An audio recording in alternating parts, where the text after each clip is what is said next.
Okay. Ngayon may gagawan ulit tayo ng video.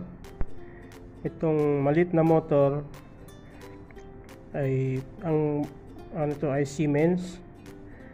Ngayon ang voltage nito ay 24 volt DC.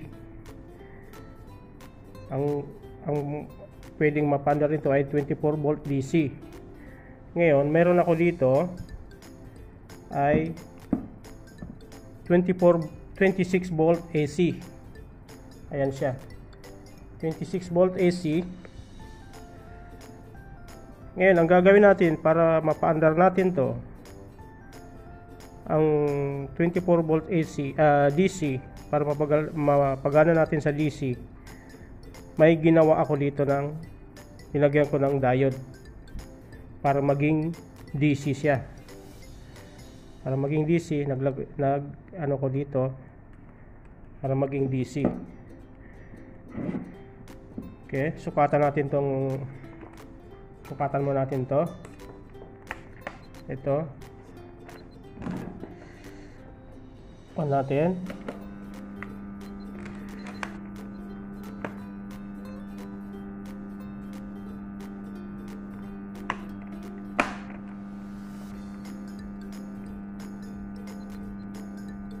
Okay, 26.39 AC, 26.39 volt AC, 26 volt AC. Ayan siya, AC, 26 volt AC. Ngayon lalagyan natin ng diode para maging AC siya, DC. Lalagyan natin ng diode para maging DC, para matesting lang natin to kung gumagana siya. Pero tinesting ko yung coil nito buo, kaya lang di natin matesting kasi yung ito ay AC. Baka masunog to pag AC, iinit siya. Ngayon para maging DC, lalagyan natin ng diode. Okay, off muna natin. Balatan natin to.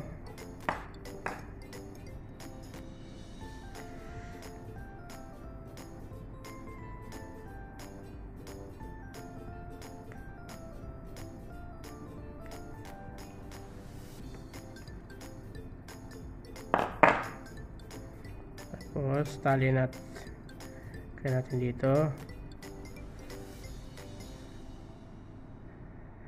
Lagyan natin ng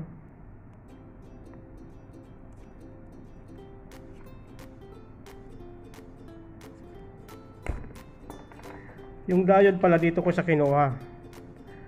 Yung isang diode dito kinuha ko.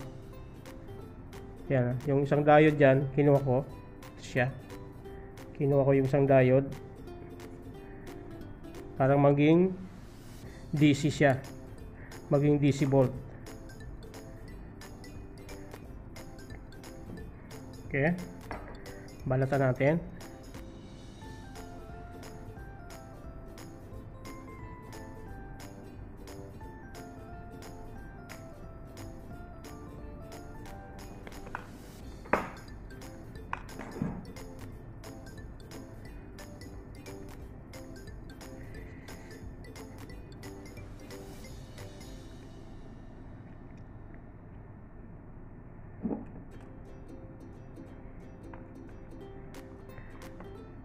Tapos ito, lagyan natin ng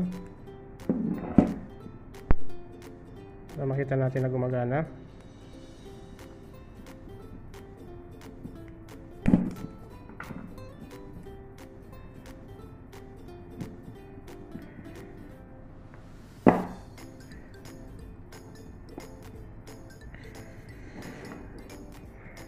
Kuhanan mo natin ng voltage.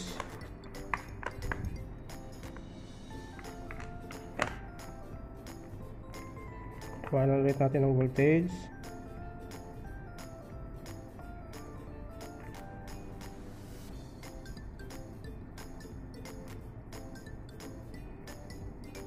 On natin. Pag dito natin kuhanan, 26.41 AC, 26 volt AC. Ngayon ilalagay natin sa DC, dito natin kukuhanan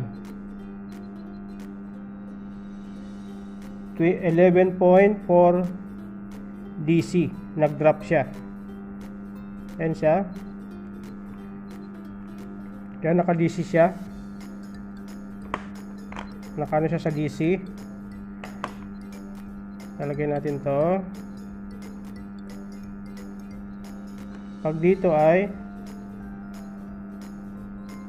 wala siyang voltage kasi AC siya. Ilalagay natin dito para magkaroon siya ng DC. Yan. 11.32 DC. DC volt na siya. Hindi ba di ata nakita? Hawakan natin. Dito natin 11.81 DC. DC volt. Lagay natin sa AC 26.39 26 volt AC. Ngayon ilagay natin sa DC volt.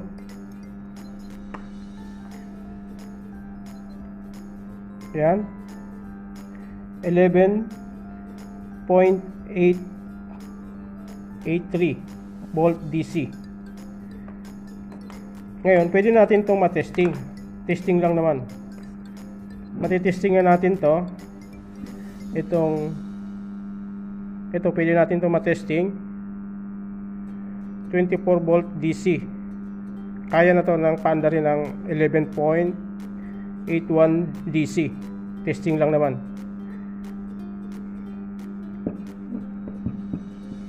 Okay.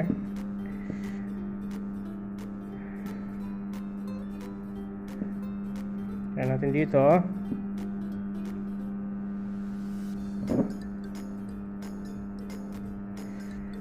Suksok na lang natin.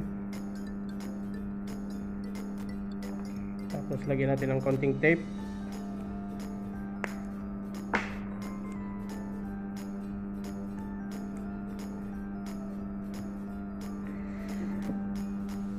Okay. Ngayon DC na siya. DC volt na siya. Pwede natin matesting. Ayan siya. DC volt na. DC volt. 24 volt DC. Ngayon mayroon na tayong supply na DC. Testing natin.